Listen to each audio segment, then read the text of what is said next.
Jangan kau musuhi polisi. Kau kira enak kalau tidak ada polisi di Indonesia? Merajalela judi, pasti akan merajalela pencurian. Merajalela pencurian, pasti tidak aman. Kalau sudah tidak aman, bagaimana kau mau ke masjid? Maka polisi menjaga keamanan. Itulah sumbangsinya polisi. Maka doakan polisi supaya mereka kuat imannya, kuat fisiknya, jaga masyarakat. Insya Allah kita tidak akan mati dalam keadaan berjudi. Insya Allah kita tidak akan mati dalam keadaan mabuk. Ballo. Mabuk setengah, pergi naik motor. Bayangkan kalau orang mabuk setengah naik motor, tiap listrik nak kira aspal. Pak, mati. Mati kafir kau bos. Saudara-saudaraku kaum Nasrani, tunjukkan saya dalam Bible atau Alkitab yang membolehkan minum khamar. Ayo tunjukkan saya. Mana Injil yang Anda baca yang membolehkan minuman khamar? Tunjukkan saya. Tidak ada. Semua agama melarang itu khamar. Kenapa? Merusak akal sehat. Maka insya Allah kita orang Islam tidak boleh dalam keadaan khamar. Mati kafir kok. Itu ayat, itu makna itu ayat. Insya Allah kita tidak akan mati dalam keadaan berzina. Pergi Makassar, selingkuh. Oh maleh, selingkuh. Lobe mi, motogi selingkuh. Makan obat kuat. Lagi di atas serangan jantung. Mati kafir kok. Insya Allah kita tidak akan mati judi. Insya Allah kita tidak akan mati mabuk. Insya Allah kita tidak mati dalam keadaan berzina. Tapi yang bisa membuat kita mati kafir, hubbi aklil haram, suka makan haram. Salah satu diantaranya menerima serangan fajar, pilcaleg dan pilkada. Kau tepuk tangan, nah kau semua pelakunya.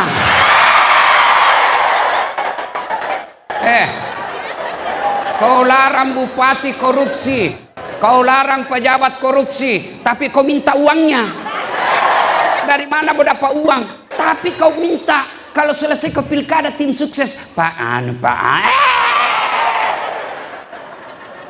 Itu semua rusak.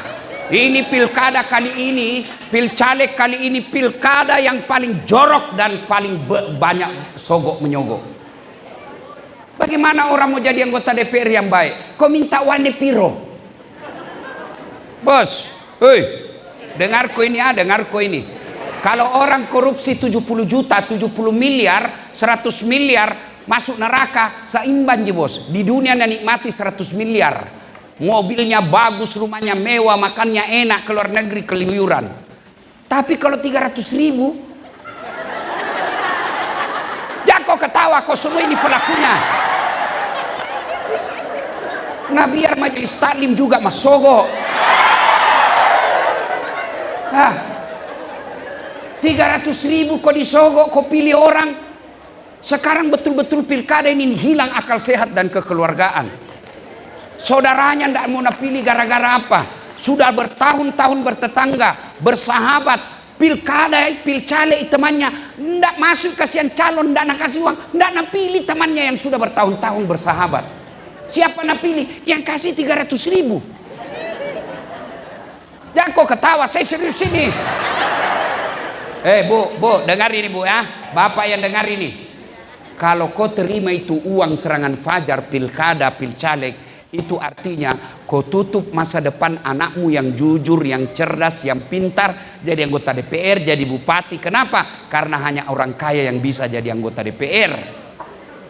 Tapi coba kalau kau tidak ada mau menerima anggota DPR, maka siapapun bisa jadi anggota DPR. Kenapa? Tidak perlu bayar. Sekarang bayar puluhan miliar, jadi bupati sampai 100 miliar. Bupati 100 miliar, 200 miliar, berujung diperiksa dan dipenjara KPK. 100 miliar uangmu masuk neraka, itu biasanya beleng-beleng. Coba saya Pak Bupati punya uang 100 miliar, saya pakai kawin lagi.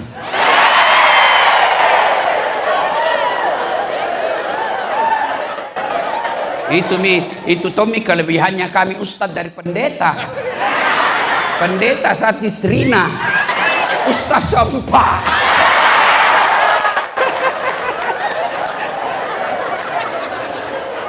Tapi saya tidak berani, Pak, tidak berani saya.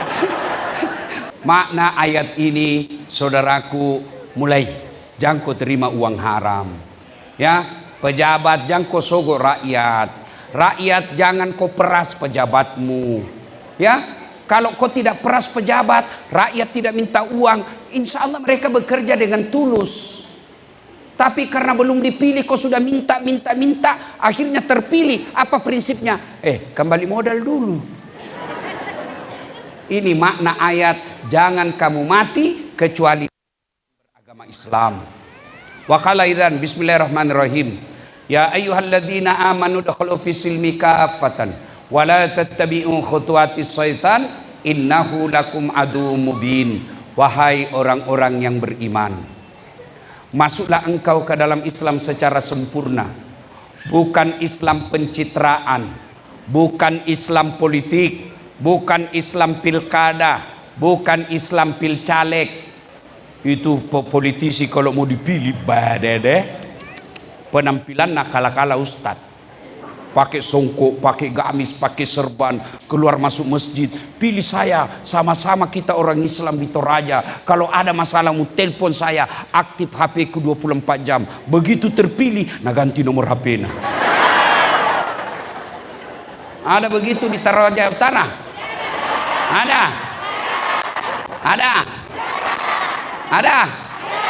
Tidak ada. Pak, jujur ini. Saya ini selalu calamat tabligh akbar. Memang beda sebelum pilcaleg dan setelah pilcaleg. Kalau sebelum pilcaleg, calon anggota DPR biar diundang datang, tidak diundang datang tongi duduk depan. Sekali terpilih, tidak ada lagi. Tapi di Toraja Utara tahu ini semua hadir ya Pak. Iya Pak. Kemarin malam saya ceramah di ulang tahun kabupaten, salah satu kabupaten Kalimantan Selatan. Dari 35 anggota DPR-nya, satu aja yang hadir. 35, satu saja yang hadir. Padahal ulang tahun kabupaten di Toraja Tawa, Toraja Utara. Halal bihalal anggota DPR-nya hampir lengkap. Ini makna halal bihalal, Masya Allah. Mudah-mudahan Bapak Ibu yang hadir ini terpilih lagi 5 tahun yang akan datang. Wa qala dan bismillahirrahmanirrahim. Innallaha wa malaikatahu yusalluna 'alan nabi. Ya ayyuhalladzina amanu sallu 'alaihi wa sallimu taslima. Sesungguhnya Allah dan para malaikatnya berselawat kepada Rasulullah Muhammad sallallahu alaihi wasallam, maka wahai orang-orang yang beriman, berselawatlah kalian kepada Rasulullah dengan sebaik-baik salawat. Sadaqallahul azim, maha benar Allah dengan segala firman-Nya. Bapak Ibu, saudara-saudara sekalian, teristimewa yang kita hormati Bapak Bupati dan Wakil Bupati Tanah Toraja Utara, kemudian yang kita hormati para ulama, Bapak Porkopinda, Pak Dandim, Pak Kapolres, Pak Sekda, Ketua Pengadilan Agama, dan terkhusus tamu spesial kita, Om John Palinggi. Masya Allah. Aku juga sama istrinya beliau, jangan banyak bicara, biar banyak warna. Nah ibu bapak, saudara-saudara sekalian, waktu ringkas. Suatu kali Nabi tanya, Om John, Nabi tanya ini sama sahabat, atadruna anil muflis. Saudara-saudara sekalian, kau tahu enggak siapa yang bangkrut nanti di akhirat? Tahu jaki semua bangkrut ibu toh? Tahu bangkrut toh? Sosoi. Toh? Sahabat bilang, yang tidak sholat ya Rasul. Oh, dia sholat. Bahkan sholat sunnahnya baik. Yang tidak puasa Ramadan ya Rasul. Oh, dia puasa Ramadan. Senin Kamis juga dia kelaksanakan. Oh, yang tidak bayar zakat ya Rasul. Dia bayar zakat. Harta dan fitrahnya dia keluarkan zakatnya. Yang tidak haji ya Rasul. Dia haji. Bahkan selalu pergi umroh. Wih, sahabat bertanya, kalau begitu siapa yang berbangkrut ya Rasul? Nabi menjawab, jarusu wahatiur rahim, tetangga yang jahat sama tetangganya dan yang memutuskan tali persaudaraan. Sahabat heran, ya Rasul, bagaimana dia bisa bangkrut? Dia sholat, dia puasa, dia zakat, dia haji. Kok bisa bangkrut? Nah bagus ini amalnya. Kata Nabi, hablum minallahnya memang baik. Hubungannya kepada Allah memang bagus. Tapi sayang hubungannya kepada manusia jelek. Akhirnya nanti di akhirat habis amalnya untuk membayar dosanya kepada manusia. Nabi lalu melanjutkan lagi. Ketika dia setor solatnya, ya Allah ini solatku 30 tahun tidak pernah lepas. Datang tetangganya, tunggu dulu. Saya pernah satu kantor itu di Toraja Utara. Nah fitnah kak, kasihan. Katanya mobilku hasil korupsi. Akhirnya saya tadi kepala dinas dinonjokkan menjadi staf ahli. Ahli yang tidak ada stafnya. Tadi saya kepala dinas, karena fitnahnya saya korupsi, saya menjadi staf ahli. Tidak ada kerjaku kecuali pergi ngopi pagi-pagi. Gara-gara fitnahnya ini. Lalu Allah berfirman, kalau begitu ambil solatnya itu yang 30 tahun. Sudah berapa habis amalnya bu? Solatnya sudah habis tuh 30 tahun. Datang lagi tetangganya, tunggu dulu. Saya juga pernah itu tetangga. Sama-sama kak macale. Nah fitnah kak, katanya anakku yang keriting rambutnya bukan anaknya suamiku, karena suamiku lurus rambutnya. Nggak percaya, suamiku orang Toraja kenapa mukanya seperti Cina? Itu Pak Bupati dia kuat. Gara-gara fitnahnya itu habis. Saya sudah jual tedong, sudah jual sawah, jual rumah, macale. Habis kasihan hartaku gara-gara fitnahnya itu. Allah bilang ya sudah, kalau begitu ambil puasanya. Sudah ibu, habis sholatnya itu, habis puasanya. Dia store lagi, ya Allah ini zakatku. Datang lagi tetangganya, tunggu dulu. Pernah kak bertetangga itu? Nah seroboi pagarku.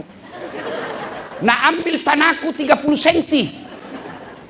Gara-gara tanahku diambil 30 cm, saya tidak punya got. Setiap hujan pasti masuk banjir rumahku. 30 tahun saya menderita kebanjiran gara-gara dia ini. Saya mau lapor temannya polisi. Saya mau lapor sepupu polisi. Pasrama. Allah berfirman, oh jelek tuh sifatnya ini. Sudah, ambil itu puasanya, ambil zakatnya. Habis nih, sholat habis, puasa habis, zakat habis. Nah setor hajinya, ya Allah ini hajiku. Datang lagi, tunggu dulu. Pernah tahu nggak fitnah itu?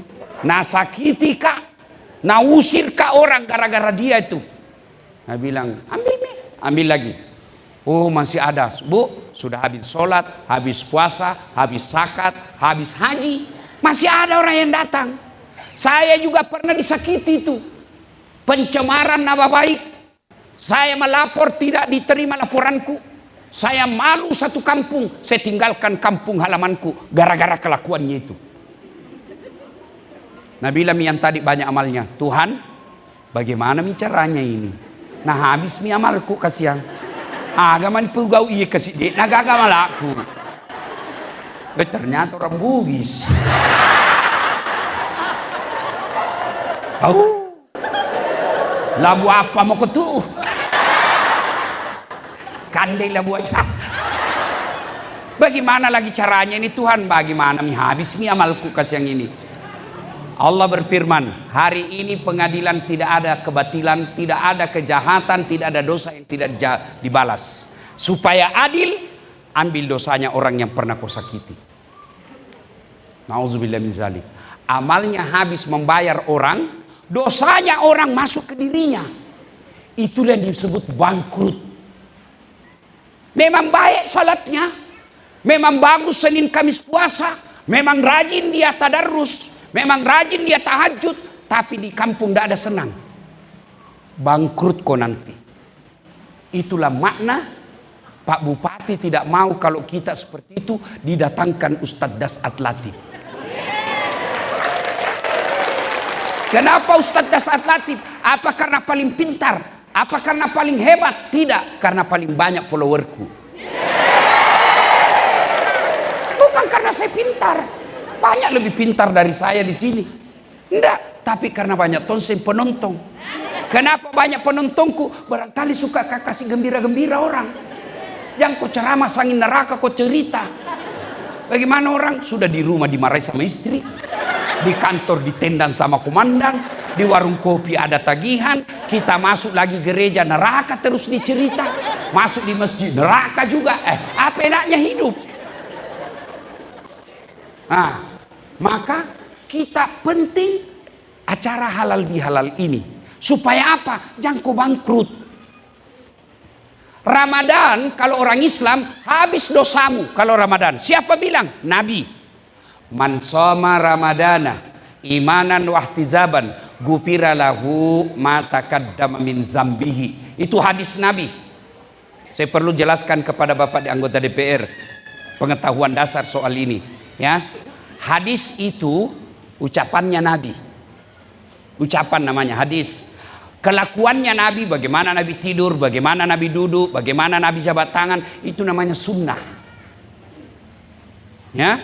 Nah, hadis Nabi bilang begini, ucapan Nabi, siapa yang berpuasa Ramadan, diampuni dosamu yang lalu akan datang. Itu baru puasa, belum tarawih, belum tahajud, belum witir, belum zakat, belum sedekah. Baru puasa, Nabi jemikan jaminan diampuni dosamu yang lalu dan yang akan datang. Itulah sebabnya satu Ramadan setelah puasa kita hari raya namanya Aidil Fitri. Apa itu? Bahasa Arab artinya hari menggali kembali menjadi suci. Itu Aidil Fitri, bahasa Indonesianya kembali suci. Untuk saya ingat, saya perlu jelaskan supaya kita tidak salah paham. Ada orang non muslim marah kalau dibilangi kafir. Jangan kita salah paham. Kafir itu bahasa Indonesianya tidak seagama. Itu namanya kafir. Bahasa Arab kafir itu artinya tidak seagama, atau lebih halusnya non muslim. Jadi tidak usah Bapak baper kalau orang Islam bilang kafir. Bapak juga bilang sama saya, orang non muslim juga bilang saya kafir. Boleh, tidak apa-apa, saya tidak marah. Saya dibilangi domba-domba tersesat, saya tidak marah. Saya tidak marah, kenapa? Ya menurut dia. Kan Pak Bupati, di suatu pengajian ada umat Nasrani komplain sama saya. Dia bilang, Ustadz, kenapa kami selalu dibilangi kafir? Saya jelaskanlah, kafir itu bukan kasar. Kafir itu bahasa Arab artinya yang menyembunyikan. Apa dia sembunyikan? Dia menyembunyikan keimanan kepada Allah dan Rasul Muhammad. Itu maknanya. Non-Islam bahasa Indonesianya. Tapi saya tidak marah. Bapak sebut saya sebagai domba-domba tersesat. Saya tidak marah. Padahal mestinya saya lebih marah karena sudah domba tersesat lagi. Tapi saya tidak marah, Pak. Tidak marah saya. Iya. Biasalah yang begitu. Jangan baper. Ya. Nah, sudah. Nah, makna terpenting dari halal bihalal ini uhuwah, persaudaraan. Dan malam ini saya bangga sekali. Saya hormat kepada saudara-saudaraku orang Toraja yang merindukan kedatangan saya meskipun kita berbeda iman. Iya, Masya Allah. Anggota DPR-nya hadir, ketuanya. Tidak pernah ada begini. Tabligh Akbar ketua DPR non-muslim hadir. Jarang. Hanya ada di Toraja Utara. Ini yang mesti kita pelihara. Nah sekarang, ya. Makna terpenting halal bihalal, Pak Bupati, Om John, halal bihalal itu bahasa Arab. Halal bihalal. Hebatnya, halal bihalal bahasa Arab tidak ada di Arab. Ibu Ketua, ya, itu halal bihalal bahasa Arab, tapi tidak ada di Arab. Ini hebatnya Indonesia, Pak. Bukan cuma jago korupsi, jago juga bikin acara. Halal bihalal bahasa Arab yang artinya menghalalkan yang tadinya tidak halal. Bahasa Parisnya si halalakeki. Paris itu Budewan, Pare-Pare dan sekitarnya. Si halalakeng, saling menghalalkan. Tidak ada gunanya halal bihalal di sini kalau kita keluar masih ada dendam di antara kita.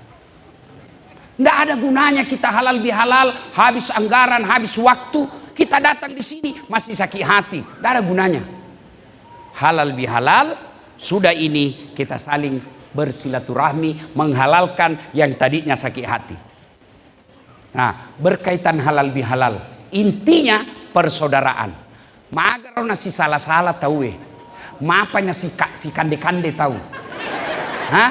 Kenapa orang bertengkar? Satu, perebutan kekuasaan. Pilpres, orang mau jadi presiden, dia bersepupu baku musuh. Biling-biling.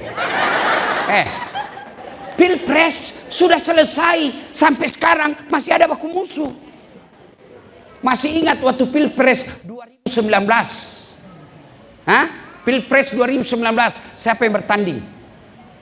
2019, Bapak Joko Widodo melawan Bapak Prabowo. Iya toh? Iya. Siapa yang menang? Bapak Joko Widodo.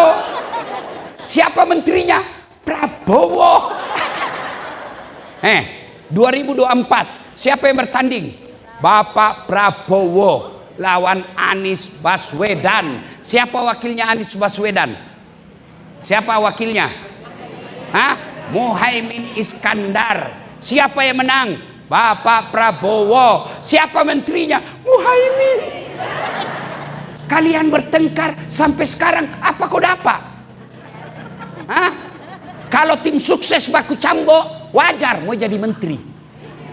Kamu bertetangga, sama-sama kau di pasar kerja, bertetangga kau bertahun-tahun bersahabat di grup WhatsApp, beda pilihan, kamu baku musuh, itu aslinya dongo. Ya, sudah pilpres, pilcaleg, sudah pilcaleg, pilkada, selesai ini pilkada, ndak ada lagi 01, 02. Ya Pak yang sekarang, Pak Victor. Jangan kau lagi bilang, sudah nih selesai. Kau kalah, kau tanding kau lagi 5 tahun yang akan datang. Ngapain? Kalian yang kalah, tim sukses yang kalah, jangan kau terus menyerang. Lebih kau datang, Pak, saya akui Bapak menang, tapi kalau ada penunjukan langsung kesian ya. Iya begitu. Perebutan kekuasaan. Apalagi yang biasa bertengkar orang antara bupati dan wakil bupati. Ini berdua baik, tapi tim sukses yang datang mau panas-panasi, datang ke Pak Wakil Bupati, Pak, masa itu tim suksesnya bupati dapat semua proyek, kita tidak dapat pakai ini Pak, padahal sama-sama kita bekerja. Ini tim sukses begini ini Pak, jangan kasih masuk kantor, merusak. Akhirnya kasihan bupati dan wakil bupati yang tadinya akur mulai musuhan. Siapa yang rugi? Masyarakat. Namanya wakil, ya wakil. Mau cepat jadi bupati, selesai itu baru kau tanding. Ya, Bapak tadi bilang gaspol. Kasihan itu, kasihan. Ada bupati, wakil bupati, baru 6 bulan dilantik baku musuh. Kecewa pendukung. Siapa yang rugi? Siapa yang kasihan? ASN. Dia tidak mau tahu mau loyal kemana. Masuk ke ruangan bupati, mari wakil. Masuk ke wakil, mari bupati. Masuk ke sekda, marah juga. Bingung. Maka sebaiknya boleh berbeda pilihan, jangan bertengkar. Kekuasaan penyebab orang putus persaudaraan. Kekuasaan ini ada batasnya. Paling lama 5 tahun. Yang kedua, penyebab putusnya persaudaraan setelah perebutan kekuasaan, apa lagi? Sombong. Kesombongan. Apa itu sombong? Pak John Palinggi, Pak Bupati, pakai baju mahal, sombong? Belum tentu, memang pengusaha. Beliau pakai krokodil, cap buaya. Kalau saya tidak salah mereknya onjongnya cap buaya kan, krokodil namanya. Itu katanya Ibu, kalau asli kepalanya menghadap ke dalam, kalau palsu menghadap keluar. Itu buaya darat katanya. Lihat, Pak Bupati, Pak Wakil, Pak Kapolres, Pak Om John, anggota DPR, pakai baju mahal, ya wajar, ada uangnya. Sombong, belum tentu. Ibu-ibu yang ada emas, pakai itu emas, namanya perhiasan. Kalau perlu lipat di sini. Namanya perhiasan, harus dilihat, bukan perhiasan kalau di kantong. Sombong, belum tentu. Kapan dia sombong? Meremehkan orang yang tidak punya. Itu sepatu mahal, sombong, belum tentu rezekinya orang. Jangan kau cemburu. Nanti dia sombong kalau dia bilang, Dasad, ini sepatuku Louis Vuitton. Ini harganya Ustaz 30 juta. Kamu sombong itu. Meremehkan orang. Kalau pakai mahal, pakai Pak, itu rezeki Bapak, tidak semua orang punya. Pakai. Yang Allah tidak senang kalau Bapak meremehkan orang susah. Itu baru sombong. Apa penyebab datangnya sombong? Kata Nabi, penyebabnya datangnya sombong itu 4 perkara. 1, bertambahnya kekuasaan. Yang tadinya rakyat biasa tiba-tiba jadi anggota DPR. Jangan kau sombong saudara. 5 tahun saja. Kalau terpilih lagi, alhamdulillah. Kalau tidak, wabillahi taufiq wal hidayah. Ada tong itu anggota DPR mau sombong, dede. Wakil Jakobos. Namanya wakil. Wakil. Iya toh, jangan sombong. Mana anggota DPR yang sombong? Yang tidak mau menerima aspirasi rakyat. Itu sombong. Kalau dia pakai barang mahal, silakan. Yang penting jangan gara-gara uang mahal itu Bapak tidak datang reses. Atau datang tapi tanda tangan palsu. Pernah kita dengar anggota DPR di akhirat? Anggota DPR. Jadi Bu, anggota DPR di akhirat. Masuklah penghafal Quran surga. Dia lihat, kenapa banyak di surga ini anggota dewan? Di negaraku banyak di OTT. Ditangkap korupsi. Dia pergi keberatan sama malaikat. Malaikat, kenapa banyak anggota dewan? Nah di negaraku banyak ditangkap. Nah bilang malaikat, jangan ku ribut, dia cuma reses. Sebentar lagi balik ke neraka. Tapi bukan yang malam ini hadir di tengah-tengah kita. Pak, di tengah-tengah kita ini hadir wakil rakyat yang mulia. Mau datang berbaur dengan kita, padahal tidak ada SPJ-nya. Itu karena kecintaan kepada masyarakat. Ya, jangan sombong gara-gara kekuasaan. Ini Kapolres, Dandim, wakil bupati. Jangan sombong Pak. Kapolres tergantung Pak. Kalau Kapolda sama Kapolri senang kau tetap di situ. Kalau tidak, minggir lagi bos. Apa? Tidak ada Pak. Ini Ustadz. Satu, kekuasaan orang bisa sombong. Yang kedua, bertambahnya ilmu. Jangan kau sombong. Itu Pak Bupati tadi sebut namaku, banyaknya gelarnya. Dr. Dasat Latif, SOS, SAG, jangan kau sombong gara-gara ilmu. Allah marah, nak kasih pikun kau. Sampai sekarang belum ada obatnya pikun. Ada orang banyak sekali gelarnya. Begitu mau pensiun diprotes sama istrinya. Pak, biasanya kalau kau mau pergi mengajar kau cium jidatku. Ini sudah hampir 2 minggu tidak pernah kau cium saya. Dalam hati suaminya, astagfirullah. Berarti siapa sih cium selama ini?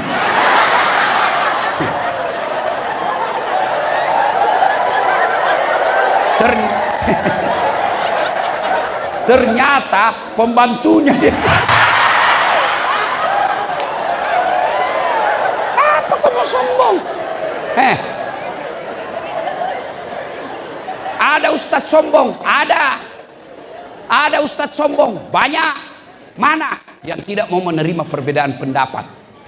Ada itu ustadz seolah-olah dia panitia hari kiamat. Masuk neraka. Kau punya neraka? Ceramahnya mulai salam pertama sampai terakhir neraka terus dicerita. Kau dibanting, dilipat, ditusuk pantatmu. Ada juga begitu. Ini bid'ah. Masukku saya toh, Kalau berbeda pendapat kok, silakan lakukan apa yang kamu percaya. Jangan kau hina orang yang tidak percaya dengan kamu. Jangan kau hina Tuhan-Tuhan orang. Jangan kau hina cara beribadahnya orang. Masing-masing punya. Kalau kau hina Tuhannya orang, kau hina cara beribadahnya orang, dia akan membalas. Akhirnya kita saling baku hina. Apa yang mau dicapai? Dalam dakwah Islam saja itu, sholat aja sudah kita ditunjukkan banyak berbeda. Maka kalau ada ustadz tidak mau menerima perbedaan, pasti itu ustadz jarang baca buku. Coba makin.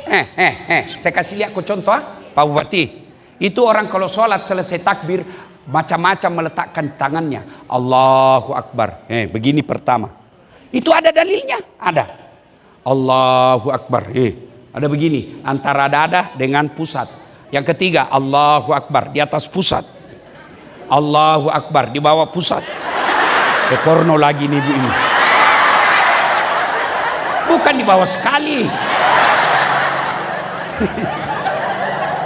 Yang kelima, Allahu Akbar. Lurus. Itu ada semua dalilnya. Mau kau begini silahkan. Allah tidak lihat kau mau bagaimana. Mau begini silahkan, sah. Mau begini silahkan. Mau begini silahkan. Mau begini juga silahkan, sah. Yang mana tidak sah Ustaz? Kalau kau pakai semua. Allahu Akbar.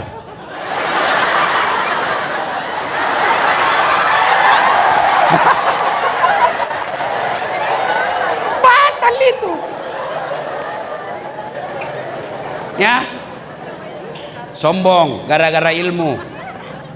Yang ketiga, penyebab datangnya sombong, apalagi bertambahnya harta. Jangan sombong gara-gara harta. Allah marah, dia titip satu penyakit di dirimu, banyak duitmu tapi tidak ada bisa kau makan. Banyak kan orang begitu? Tabungannya 7 miliar. Tapi dilarang makan nasi.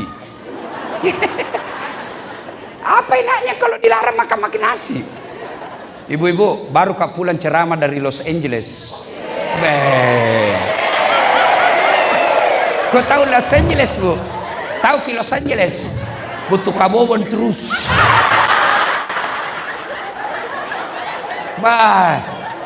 Di Los Angeles dikasih roti terus makan. Saya bilang sama panitianya, bos, carikan saya nasi. Ini perut bugis. Baru 1 minggu saya tidak makan nasi, stres.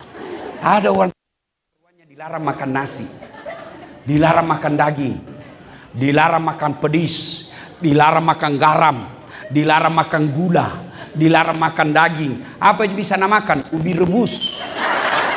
Itu kalau Allah marah. Hah?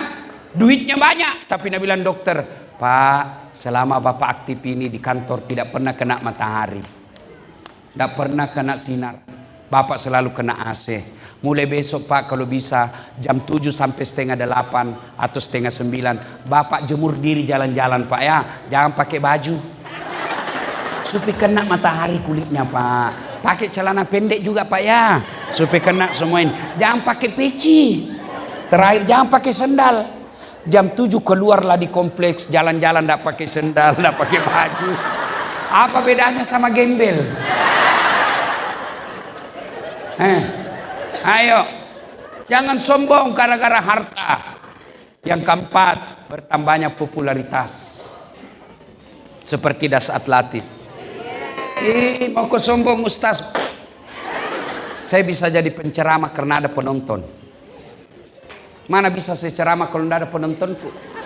2 jam saya di sini berapi-api ceramah, tapi tidak ada yang lihat. Lewat Pak John Palinggi, sudah lama sakit itu Pak Ustaz. Iya toh? Apa yang kita mau sombongkan? Jangan sombong. Satu saja yang boleh sombong, Allah Subhanahu wa ta'ala. Maka dalam Asmaul Husna, nama-nama Allah dari 99 nama Allah, salah satu nama Allah namanya Al-Mutakabbir, yang maha sombong. Kenapa? Karena hanya Allah yang tak terbatas. Apa yang kita mau sombongkan kita? Ada teman setan, kata Allah dalam hadits qudsi, dari 10 teman setan, 1 diantaranya adalah ganiyun mutakabbir, orang kaya yang sombong. Kaya jabatan sombong, temannya setan. Kaya harta sombong, temannya setan. Kaya kecantikan sombong, temannya setan. Kaya kekuasaan sombong, temannya setan. Tapi kalau orang kaya, orang cantik, orang terkenal, pejabat sombong, orang masih maklum. Kenapa? Kaya, pejabat, populer, cakep, banyak kenal, masih wajar. Tapi kalau kau sudah jelek, tidak terkenal, pengangguran, tidak jelas kerjamu, bau ketekmu, mau kau sombong lagi. Kau bukan temannya setan, kau sudah jadi setan, cilaka.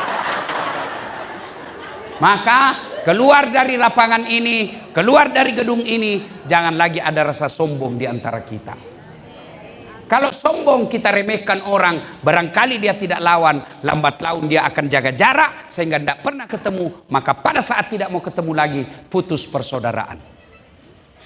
Nah, yang berikutnya yang menyebabkan orang baku salah-salah, bercerai-berai, sakwa sangka, sangka buruk. Kenapa itu? Dulu waktu macale, nasapannya mamo, selalu ki nasapa. Sekarang ketemu ki, ndak nasapa maki. Jangan salah, barusan dioperasi matanya. Sangka baik. Orang di jalan tiba-tiba buru-buru, nah air di jano, nah kena baju tak. Sangka baik. Oh, buru-buru kasihan, ditelepon istrinya suruh cepat pulang. Karena itu mama-mama itu ras terkuat di bumi. Paling menjengkelkan itu kalau nak suruh cepat pulang suaminya, baru ketawa. Pulang kau cepat. Tunggu dulu, pulang kau. Tunggu dulu, pulang kau. Sudah nak tutup telepon baru begini. Kurang ajar. Ibu-ibu pasti pernah begitu toh. Kok kira nak jadi laki-laki? Lain kali dibahas ini. Dah ya. Bapak saudara-saudara sekalian, ketemu bupati tidak nasapa ki, mungkin terlalu stres. Kenapa? Anggaran dipotong, efisiensi. Jangankan dalam satu kabupaten, kantor, satu rumah saja kalau sakwa sangka dalam rumah tidak bahagia orang. Istri buruk sangka terus sama suaminya, tidak mungkin kau bisa bahagia.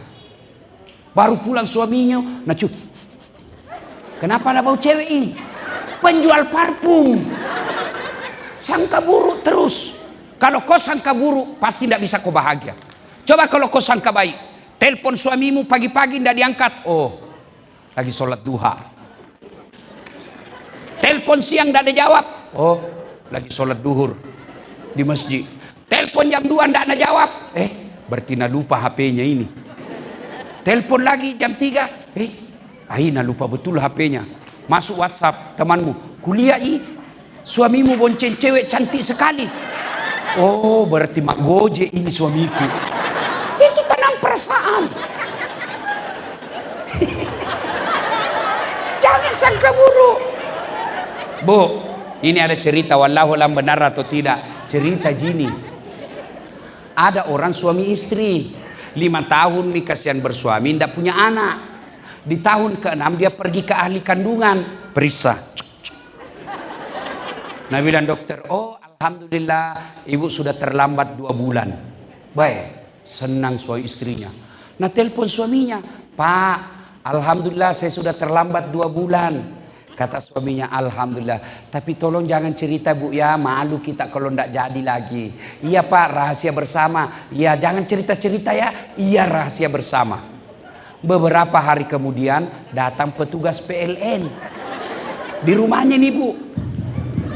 Assalamualaikum. Kata ibu, waalaikumsalam. Siapa ya? PLN. Kenapa pak? Ibu terlambat 2 bulan. Oh langsung sakwa sangka curiga sama suaminya. Kenapa bisa dia tahu ini? Pasti ini lagi si genduk. Langsung tidak ada sebut namanya. Genduk langsung sebut. Pasti inilah genduk lagi cerita. Datang suaminya capek cari nafkah. Baru buka. Kata suaminya, assalamualaikum sayang. Apa sayang-sayang? Memang kau pembohong.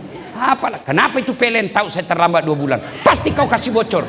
Bukan saya, demi Allah. Bukan pembohong. Suaminya jengkel juga. Dia datang ke PLN.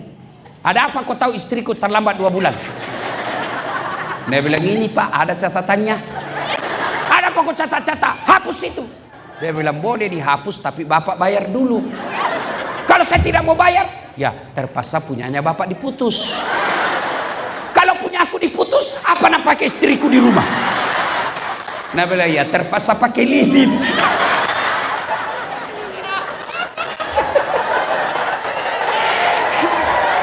Salatullah salam ala toha rasulillah.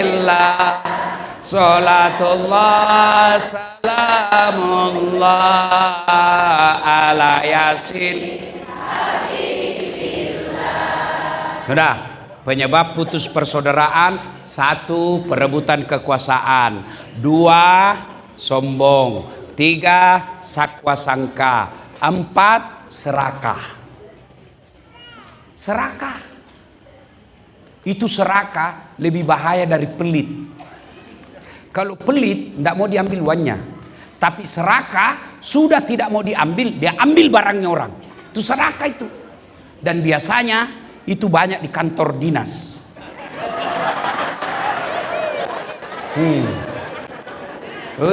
Hati-hati Pak. Pak Bupati, mumpun saya ingat ini. Hati-hati milik kepala dinas Pak. Jangan angkat kepala dinas penjilat. Itu penjilat Pak yang rusak kantor. Ya, itu waktu Nabi Isra Mi'raj ada beberapa sifat-sifat buruk. Kan banyak sekali tuh, ribuan sifat buruk. Kenapa hanya belasan yang Allah perlihatkan? Karena sifat buruk belasan itu yang bahaya. Satu di antaranya penjilat. Kenapa ini penjilat bahaya? Bisa merusak kantor. Bodoh jadi kepala dinas hanya karena penjilat. Ya Pak, siapa? Ya, betul itu Pak.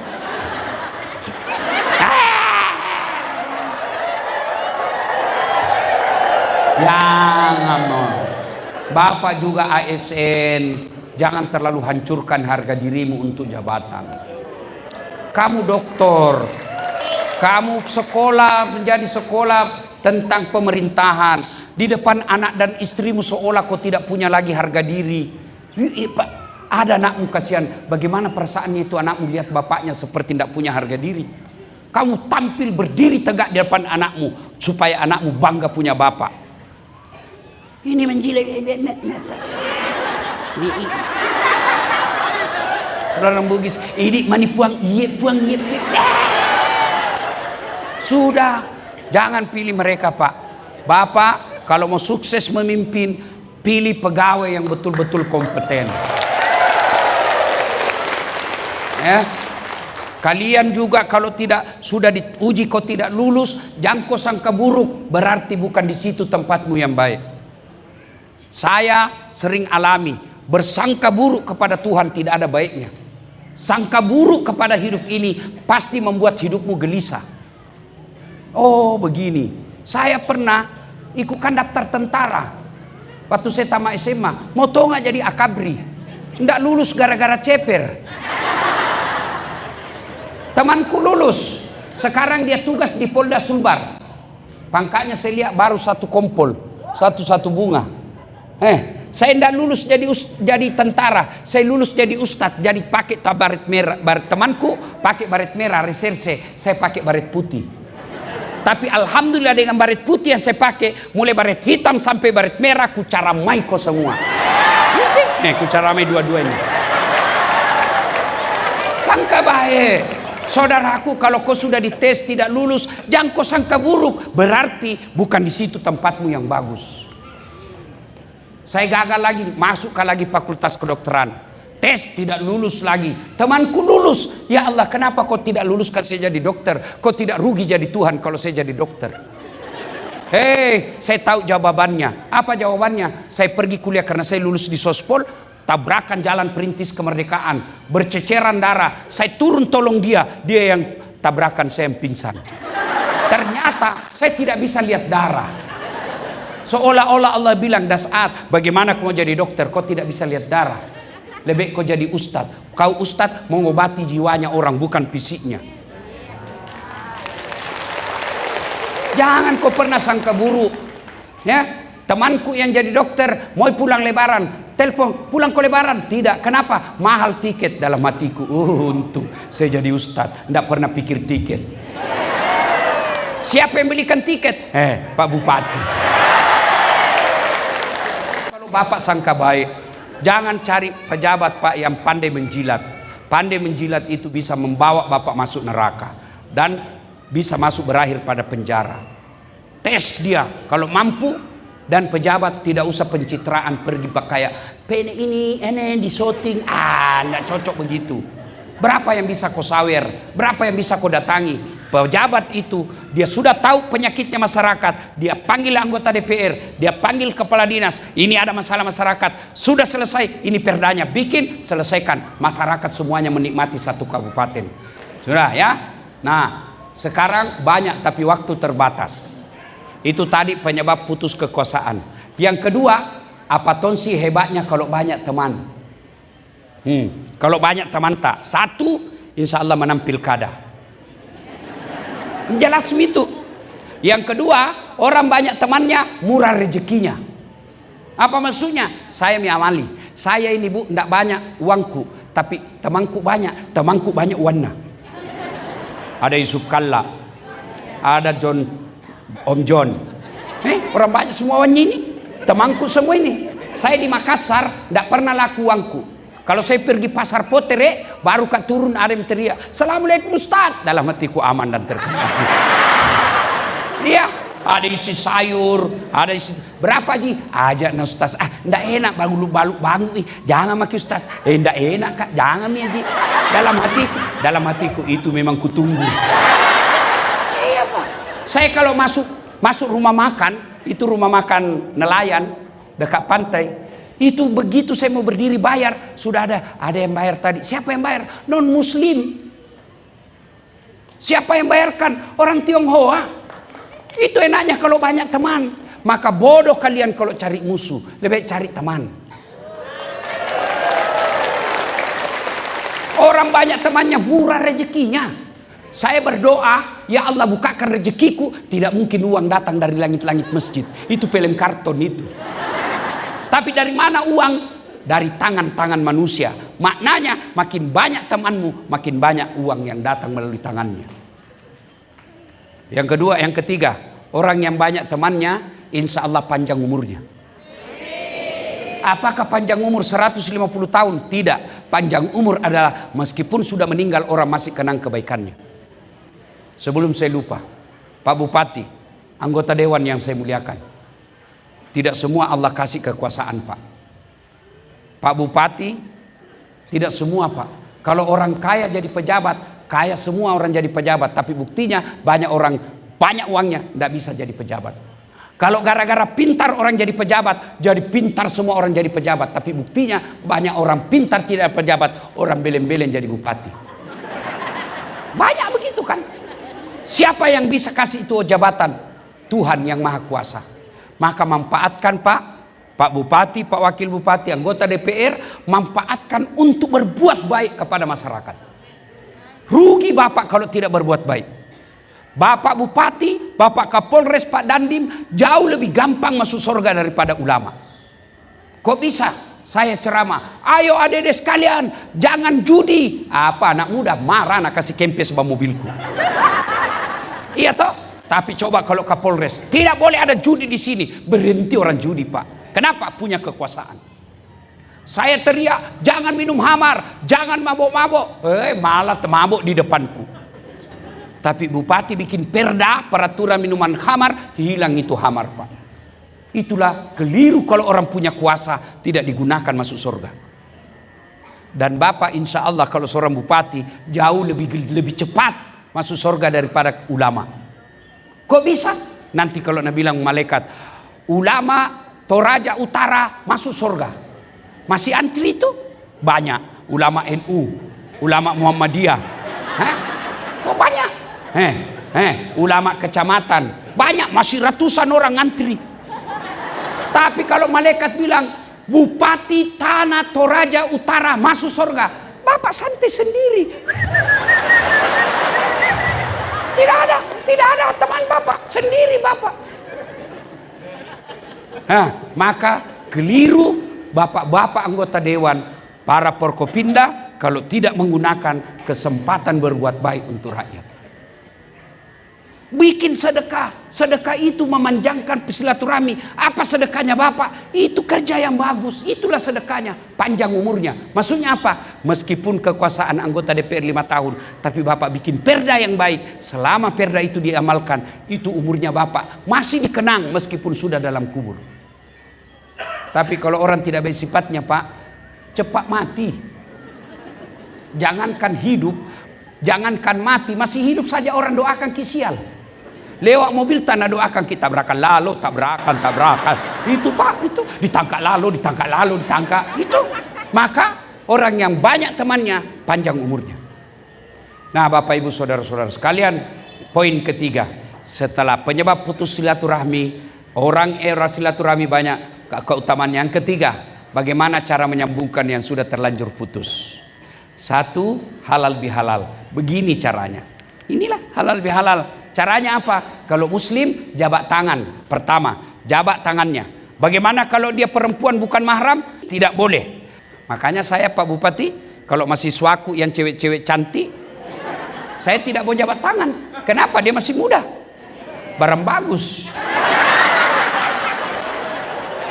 Masa Ustadz nafsu? Iya, saya manusia biasa. Ayat tidak mengatakan la taqrabus zina illa ustadz, jangan dekati zina kecuali ustadz. Biar ustadz rusak juga. Makanya saya kalau masih ikut sih begini. Kenapa? Dia masih muda, saya juga. Dia cantik, saya tidak gagah. Lebih gagah Pak Bupati. Saya akui saya tidak gagah, tapi saya penuh pesona. Mana buktinya? Oh, semua kau foto sama saya toh. Ya. Nah, jabat tangan. Dua, pandang matanya. Tidaklah beradab orang jabat tangan lalu melihat yang lain. Oh iya. Oh enggak begitu Islam. Jabat tangannya, pandang matanya, jangan juga melotot. Oh, tambah berkelahi kau. Makanya yang ketiga syaratnya senyum. Cap beru kok.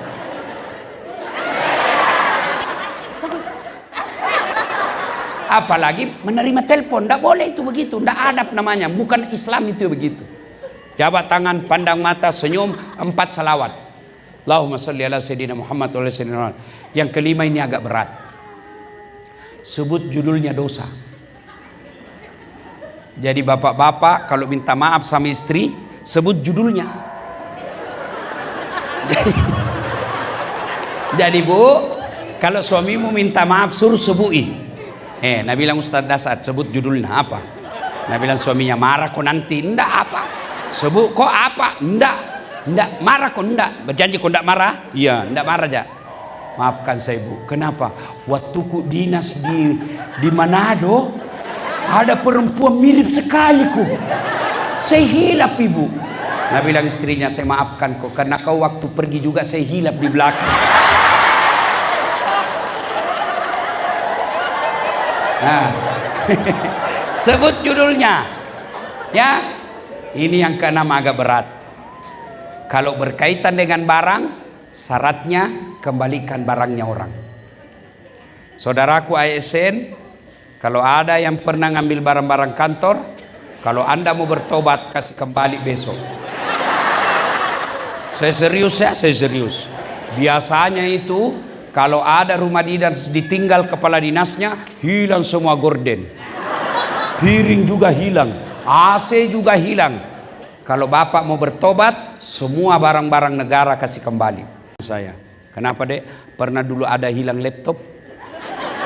Iya, enggak tahu siapa ambil, kurang ajar. Dia bilang, maafkan saya Pak, saya ngambil. Kata Pak Bupati, saya maafkan kau, kasih kembali itu laptop. Bapak-bapak yang pernah ngambil barangnya orang, kasih kembali. Kalau kau tidak kasih kembali, ajal menjemput. Di akhirat bagi kita orang Islam ada 6 rukun Islam. 1 diantaranya percaya kepada hari akhir.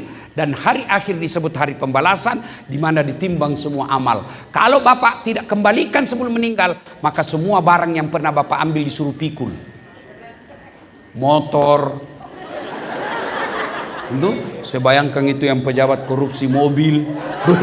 Disuruh pikul itu mobil. Hah? Misalnya punya korupsi, kursi, meja, kan ada itu ditulis inventaris kantor pemerintah Toraja Utara. Ada di rumahnya. Kasih kembali besok. Begitu enggak, bapak meninggal disuruh pikul. Lewat security, Satpol PP. Boleh, bapak boleh ambil. Saya dipecah.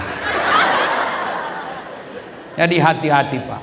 Jangan kasih kembali. Itu makna halal bihalal, kembalikan barang-barang negara. Kalau bapak tidak kembalikan, tidak ada gunanya berhalal bihalal malam ini. Bapak ibu saudara-saudara, pada akhirnya halal bihalal pelaksanaan dari ayat wa'tasimu bihablillahi jami'a wala tafarraku. Berpegang teguhlah engkau kepada tali persaudaraan agama Allah dan janganlah engkau bercerai-berai. Dan Nabi menjelaskan dalam hadisnya, umatku itu seperti badan ini. Coba lihat badan ini. Tangan kanan gatal tanpa disuruh kiri yang garuk. Tangan kiri yang gatal tanpa diundang kanan yang garuk. Gatal dua-duanya kerjasama. Anak muda jalan-jalan malam, tahan tuh kakinya, tuk. Kaki tahan tuh, semua tubuh merasakan. Pertama yang merasakan mulut. Indo, padimpa. Iya toh, padahal kaki itu tahan tuh, mulut merasakan. Yang kedua, mata mencari. Yang ketiga, mulut meniup. Yang keempat, tangan mengusap. Itulah persaudaraan. Kaki bermasalah, semua ikut merasakan. Tidak ada orang tahan tuh kakinya. Jalan kok cepat, kok jalan. Iya, begitu mestinya kita di Toraja Utara. Satu sakit, yang lain ikut merasakan. Ada yang ganggu bupati kita masyarakat ikut bantu. Ada yang usik polisi kita masyarakat yang lindungi polisi. Kalau ada masyarakat yang disakiti, kita sebagai polisi tampil membela masyarakat. Itu disebut persaudaraan. Ada orang miskin, Pak John Palinggi bantu mereka. Ada janda-janda, selamatkan mereka. Ya kan? Selamatkan. Ada kasihan yang susah dapat kerja, orang-orang kaya buka lapangan kerja. Tidak ada orang bisa berjaya tanpa persaudaraan. Itulah makna dari ukhuwah Islamiyah, ukhuwah wataniyah, persaudaraan antar seagama, antar umat manusia, dan antar umat agama dengan pemerintah.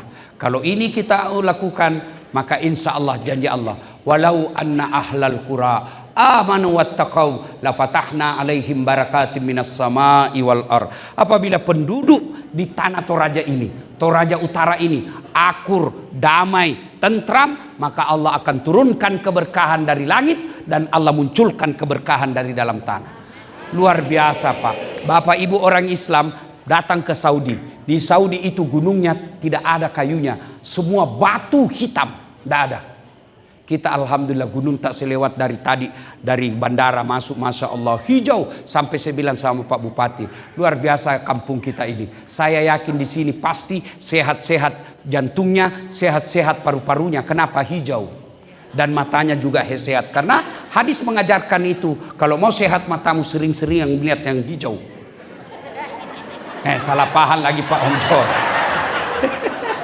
Itu, masya Allah. Alam kita bagus. Cuma kadang-kala kalau alam bagus, masyarakat jadi pemalas. Saya tahu Pak, saya sejak kecil bersahabat dengan saudara saya orang Toraja. Orang Toraja itu pekerja keras. Kalau dia keluar, kalau dia merantau ke Kalimantan, ke Malaysia, itu di Sabah Pak, ada namanya tawau. Itu yang mengurusi perkebunan sayur-sayur, orang Toraja yang jago Pak. Orang bilang di sini kawasan orang Toraja berkuasa. Kalau dia merantau, sayangnya kalau di kampungnya dia kadang-kala malas. Karena malas dia jadi penjudi. Judi online. Judi online. Akhirnya yang menikmati apa? Orang sidrap. Pasobis. Ya. Maka adik-adik sekalian, tanamkan jiwa Toraja. Orang Toraja itu petarung. Dan kalau dia keluar dari kampungnya, dia pantang menjadi biang kerok. Dia pasti akur dan mau bekerja sama. Terbukti di sini, meskipun orang Islam sedikit, tapi tidak pernah kita dengar ada orang Islam teraniaya di Toraja Utara. Saya lewat tadi, masjidnya besar. Saya lihat masjidnya, saya masuk ke dalam masjid, malah ada menaranya yang sangat tinggi, yang saya tinggal di hotel kedengaran suara azannya dan tidak dilarang untuk azan. Ini yang perlu kita pelihara terus, dan tidak mungkin maju ini kampung kalau kita selalu berbeda dan mengangkat-angkat perbedaan dan menjadikan perbedaan itu musuh. Jadikan perbedaan itu sebagai kekuatan seperti badan ini. Kenapa bisa kita enak di sini? Karena kita berbeda-beda. Kenapa kita bisa hadir di sini? Karena jenis kelamin saja kita beda. Mana bisa? Coba, kenapa kita makan enak? Karena gigi kita beda-beda. Coba kalau semua gigi seri. Hah? Coba ya. Itu kenapa enak? Kenapa enak makan? Karena beda-beda gigi. Coba kalau semua gigi geraham. Bagaimana makan sayur? Itu enak ini. Bagaimana seandainya ini semua tangan jari kelingking? Maka orang yang tidak mau menerima perbedaan sesungguhnya tidak mau menerima takdir Allah. Sunnatullah kita berbeda. Maka yang baik bukan memperbesar perbedaan, tapi menggunakan perbedaan itu sebagai kekuatan untuk maju bersama. Makna dari halal bihalal. Terima kasih. Ini saja tausiah kita. Mudah-mudahan ada manfaat. Ingin rasanya berlama-lama, tapi waktu jualah yang membatasi kita. Terima kasih Pak Bupati. Dengan gigi dan kerja keras untuk mendatangkan saya. Berkali-kali beliau hubungi saya, tapi waktu yang tidak tepat. Akhirnya hari inilah yang tepat. Terima kasih atas kehadiran Bapak Ibu anggota Dewan yang terhormat, Forkopimda, tokoh-tokoh masyarakat, terutama Bapak-Bapak pendeta. Terima kasih atas kehadiran Bapak Ibu. Mudah-mudahan ada manfaat. Lebih dan kurangnya mohon dimaafkan. Usikum wa nafsi bitaqwallah, fastabiqul khairat. Assalamualaikum warahmatullahi wabarakatuh.